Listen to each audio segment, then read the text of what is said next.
In this video, I'll show you how to add custom columns to Fabric Plan's intelligence sheet without modifying the semantic model. You'll learn how to create formula measures, perform time intelligence calculations, bring measures from planning sheets, add data input columns, and customize your report layout, all directly within the report. I already have a matrix configured with values from the semantic model. I'll start by creating a previous month-to-date sales measure. Microsoft Fabric Plan supports two ways to add custom columns: visual measures and visual columns. For this calculation, I'll use a visual measure.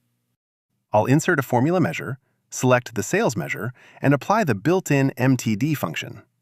In just a few clicks, the calculation is ready.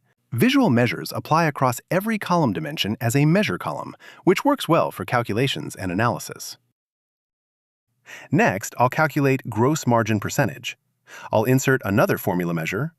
As I enter the formula, Fabric Plan provides for all available measures from the semantic model.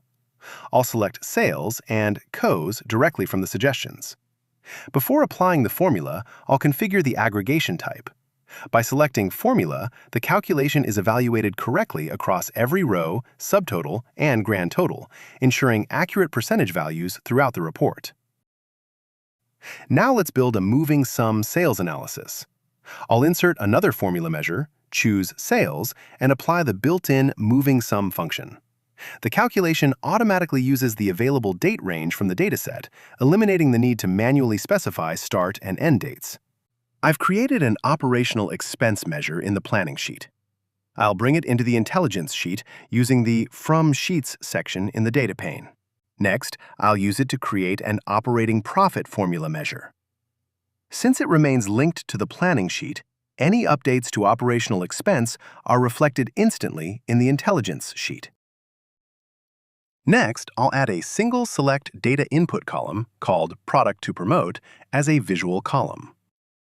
Visual columns insert as a single column dimension, which works well for business attributes and data input.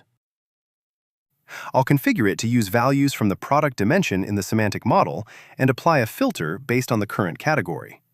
This ensures users only see products that belong to the corresponding category, making it easy to assign the right product for promotion directly within the report. Users can simply click a cell, search for a product, and select it from the filtered list.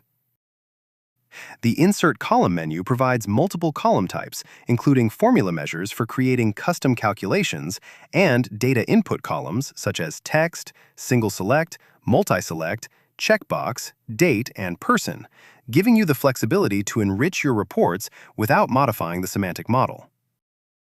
Next, I'll reorder the columns by simply dragging and dropping them into the desired sequence, allowing me to customize the report layout without changing the semantic model. All inserted columns are managed centrally through Manage Measures. From here, I can add, edit, reorder, hide, or delete inserted columns from a single place. Time intelligence, financial calculations, planning sheet measures, and data input columns, all built directly on top of the semantic model with no DAX and no model changes.